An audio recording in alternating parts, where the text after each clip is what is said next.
तर सर्वांना स्वागत आहे तुमचं आपल्या ब्लॉगमध्ये। इथे दादाची मुलं, माझी मुलं, मी आणि वहिनी आम्ही मठामध्ये गेलो होतो। मठामध्ये गेल्यानंतर सकाळी पहाटेपासून ते संध्याकाळपर्यंत इथे कार्यक्रमच चालू होते। एकादशीला भजन कीर्तन वगैरे रात्री होतं।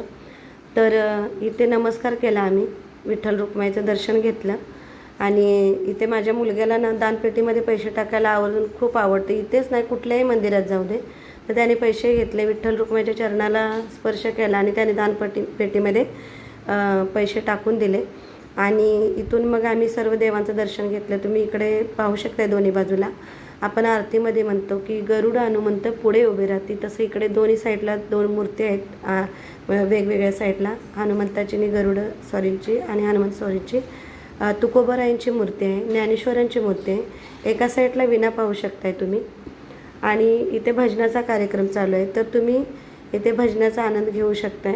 आणि इथे आम्हाला लोक म्हणजे आवर्जून बोलवत होते की भजनी मंडळ वगैरे की तुम्ही इथे बसा म्हणून। तर आम्हाला तेवढा वेळ नव्हता, कारण वडील घरी आजारी असल्यामुळे आम्ही दोघीही थांबलो नाही, निघून आलो आणि आई पण घरी नव्हती। आई जर असती तर आई मुलांना घेऊन येते। तर आम्हाला असं वाटलं की आपण जाऊन दर्शन घेऊन मुलांना वगैरे तेवढाच विरंगुळा म्हणून आम्ही जाऊन आलो। पण मुलग्याची भरपूर इच्छा होती भजनाला थांबायची, क्लास असल्यामुळे त्यालाही थांबता नाही आलं। तर इथे तुम्ही भजनाचा आनंद घेऊ शकताय।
तर तुम्ही भजनाचा आनंद घेऊ शकताय। मला पहिली आठवण आली, मी काकड पहिले पहाटे 3ला उठायचे म्हणजे लग्ना अगोदर।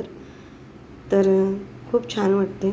तर तुम्हाला आषाढी एकादशीच्या हार्दिक शुभेच्छा आणि तुम्हाला माझा व्हिडिओ आवडल्यास लाईक करा, शेअर करा आणि सबस्क्राईब करायला विसरू नका।